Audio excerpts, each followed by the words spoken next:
Hi, Yucaipa. I'm Chris Mann, your city manager. But I'm not just your city manager, I'm also your neighbor. Like you, I live here in Yucaipa, and I love this town. I chose Yucaipa almost a decade ago because I was drawn to the natural beauty of the mountains, its more rural, small-town feel, and most importantly, the people who make up our community. Yucaipa is a safe, friendly, patriotic place because of the people who live here. It's like a little bit of Americana right here in Southern California. I want Yucaipa to hold on to these attributes so that my kids can grow up in such a wonderful place. But over the past few years, our small town USA has been facing some serious challenges. Homelessness and drug addiction, along with related crime and blight, were plaguing our community and getting worse each year. Roads and city facilities were falling into disrepair, while at the same time the city was spending millions on projects such as the Performing Arts Center and roundabouts. Morale at City Hall was low, and staffing levels were insufficient to provide adequate services to our growing population. There was a general sense in the community that the city was headed in the wrong direction. Following the election in 2022, the City Council understood these issues and took bold and decisive action to correct course. Big changes were made here at City Hall, starting at the top. Over the past almost year and a half since I started as city manager, at the direction and leadership of the City Council, we have refocused your city government on the things that really matter to residents, public safety being the top priority. We have developed a homeless strategic plan and launched the Solutions-Oriented Policing, or SOP team. The SOP team hits the streets every day, making contact with each homeless individual they encounter. They lead with a helping hand, offering to connect individuals with shelter and with whatever services they need. But at the same time, the SOP team aggressively enforces the law. While it is not a crime to be homeless, it should also not be an excuse to commit crime. This program has seen tremendous success in its first 8 months of operations, having drastically lowered the number of homeless individuals on our streets. Closely related, we have been conducting monthly enforcement activities that we refer to as saturation operations. For 1 or 2 days each month, our public safety department has organized a large number of sheriff's deputies, probation officers, code enforcement officers, and other public safety personnel to flood the streets of Yucaipa, targeting known drug houses and serial offenders. This program has successfully taken dozens of dangerous criminals off our streets. The City Council and this administration understand that public safety is government's #1 priority. Now let's talk about our roads. Yucaipa's roads need a lot of work. Because of our more rural and less densely developed community, we are more spread out than most cities with similar populations. That means we have more miles of roads with fewer people paying into the system than most cities. Maintaining our 209 miles of public roads is very expensive, so we've taken a three-pronged approach to correcting this problem. First, additional roundabout projects that have not begun construction have been shelved, and those resources redirected to maintaining existing roads. There is one more roundabout project coming on County Line Road and Calimesa Boulevard, but this is primarily a City of Calimesa project, and the bulk of the funding is from federal grants. But Yucaipa's transportation dollars have been refocused on our existing network of streets. This fiscal year alone, $4.1 million of restricted gas tax and Measure I funds will be spent on repairing our roads. Second, the city needed to get better about responding more quickly to potholes and other emergency road repairs. With limited in-house staffing, the city implemented a system of utilizing a list of outside contractors to supplement our full-time public works staff. In addition, functionality was added to the Yucaipa app so that residents can now quickly and easily report potholes. Since implementing these measures, responsiveness has increased considerably, with the average response time from report to completion down to just a few days. Third, moving forward, new development must pay for itself. The maintenance of roads built as part of new housing projects must be covered by revenue generated from those developments. It is not fair and no longer sustainable for current residents to shoulder the financial burden of providing services to new developments. Transparency is another area that needed to be addressed. Looking to improve transparency, accountability, and public trust in local government by providing increased access to public information, meaningful engagement, and adherence to ethical principles, in March of last year, the City Council approved the Yucaipa Sunshine Ordinance. Among other provisions, the ordinance requires that City Council meetings be broadcast in video, which had not been done previously, that all labor agreements and employment contracts be posted on the city's website, that planning applications and related documents be posted on the city's website during the public review period, that the public be invited to attend and participate in state-mandated ethics trainings for public officials, and that a communications plan be developed and implemented to increase stakeholder engagement and community understanding of city initiatives and services. In addition, the city has held about a half dozen community and town hall meetings on various issues of particular interest to the community, and has conducted polling to gauge public sentiment on a variety of topics. When it comes to land use and development, the city is now focused on attracting the right kind of projects.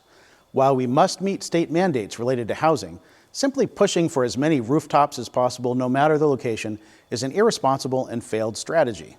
We also need appropriate commercial development that can provide sales and property tax revenue for city services, reducing the need for revenue from new or increased taxes alone.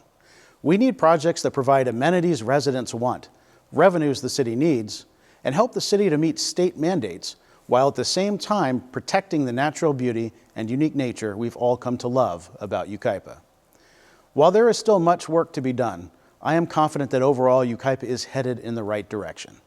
However, we are now facing one of our biggest challenges yet, and that relates to our budget.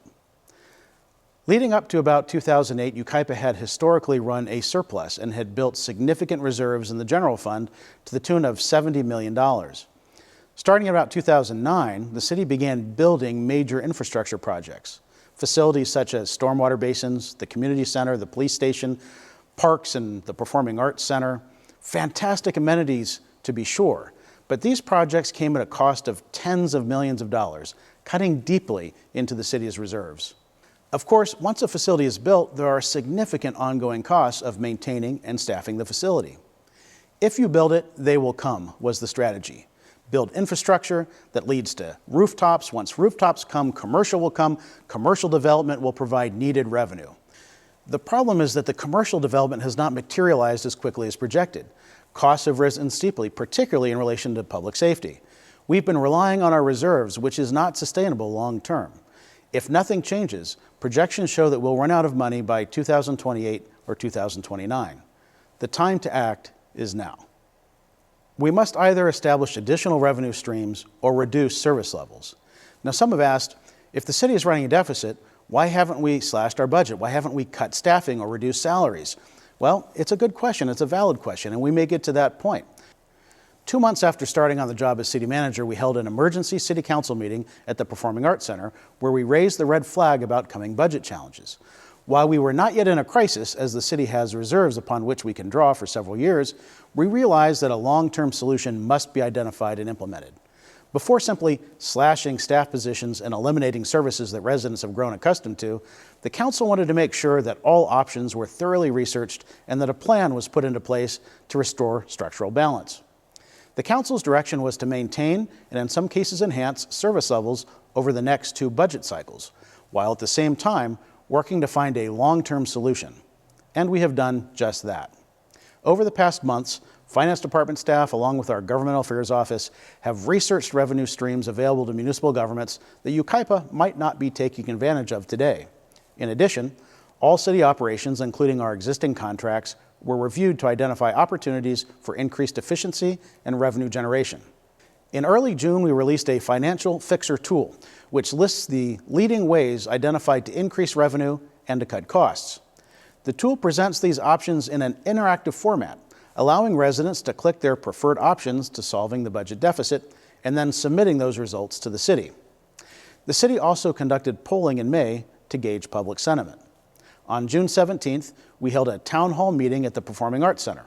This meeting, which lasted almost 4 hours, was an incredibly productive conversation with the community about the current state of the city's budget, how we got here, and how we might correct course. Coming out of this meeting, the direction we needed to head was pretty clear. So on June 24th, the City Council made several key decisions. A measure to establish a 1-cent sales tax was placed on the upcoming November ballot. A resolution was passed stating the council's intention to spend revenue from the sales tax to prevent cuts to public safety services. It was established that there will be an oversight committee to ensure that funds are spent responsibly and as intended. But seeking much-needed revenue was not enough. The council wanted to make sure we were being transparent, that the community clearly understood the choice in front of us. So they passed a resolution directing staff to pursue significant and unavoidable cost-cutting measures should the sales tax fail to pass on the November ballot. And they were specific about what would have to be cut. The cost-cutting plan includes closing one of the city's 3 fire stations, specifically Station 2, located on Yucaipa Boulevard, and eliminating from our contracts with CAL FIRE all firefighter positions currently assigned to that station, saving an estimated $2 million annually. Reducing the cost of our contract with the San Bernardino County Sheriff's Department by $2 million, primarily through the elimination of 5 to 7 sheriff's deputy positions. Closing the senior center, saving an estimated $300,000 annually. Closing the 7th Street pool, saving an estimated $300,000 annually.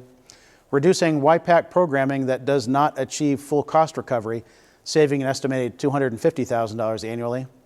Reducing community center programming that does not achieve full cost recovery, saving an estimated $250,000 annually.